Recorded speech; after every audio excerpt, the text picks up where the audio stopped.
So I'd like to thank the organizers for letting us share our research. So my name is Wendy Kuohung. I'm a reproductive endocrinologist at Boston Medical Center. And one of the areas that we're interested in researching is preeclampsia, which you've already heard a little bit about from Dr. Joseph. So as you heard earlier, preeclampsia is a disorder of gestational hypertension, proteinuria, and generalized swelling. And the only cure that we know of at this time is to deliver the baby. So there's no drugs that are effective. Magnesium helps to prevent seizures, but it doesn't really cure the issue. So it's a common obstetrical complication, and it's the second leading cause of maternal mortality worldwide.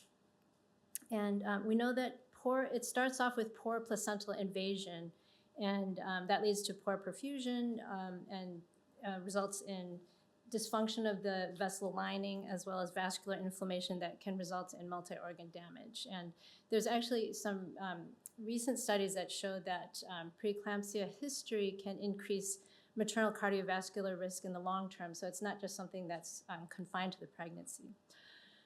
So as you know, Dr. Joseph mentioned, Black pregnant people have a 1.7 times higher risk of preeclampsia than whites, and Blacks are also 3 times more likely to die from preeclampsia.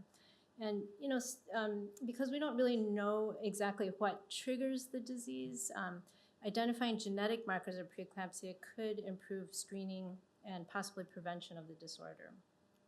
And this is just a graph showing that that Black patients in all subtypes of preeclampsia have higher morbidity. So about a little over a decade ago, there were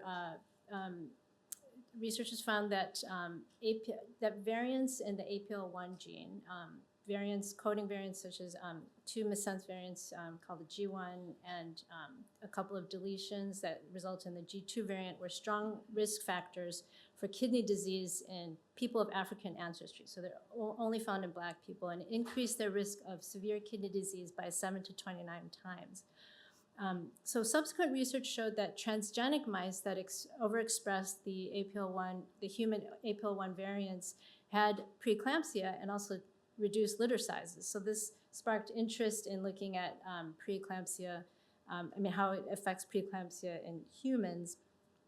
So epidemiologic studies have studied this, and actually Dr. Palmer's group and Shanshan Shihi are looking at the mode of inheritance, and there's some varying interpretations of this, but fetal APOL1 genotype seems to be associated with increased preeclampsia risk, and gene dosage appears to affect preeclampsia severity. And because not all patients with the APOL1 variants develop preeclampsia, it seems that there's also some sort of environmental or second hit that's required.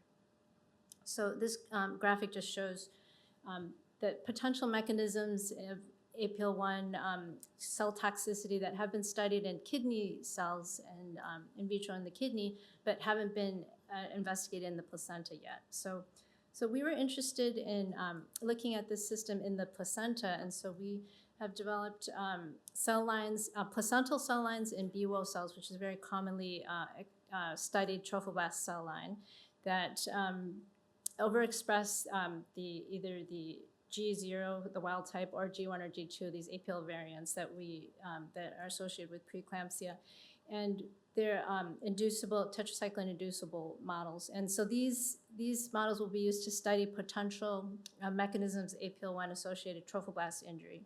And then just skipping to the end. Also, we would like to, because it's a disease that we don't know the cause of, we'd like to skip, over that and try to screen compounds using these cell lines to see if we can find preeclampsia therapeutics. So yeah, Rose, like, your time's up. So I wanted to thank all the people who have worked with me in the past, Gabby Trifani, who's a student who's working with me now, as well as Matt Lane, Lauren Brown, John Porco from the Center for Molecular Discovery. And I wanted to especially shout out Julie Palmer and Shanshan Shi, who sparked my interest in APOL1 in the placenta. Thank you very much.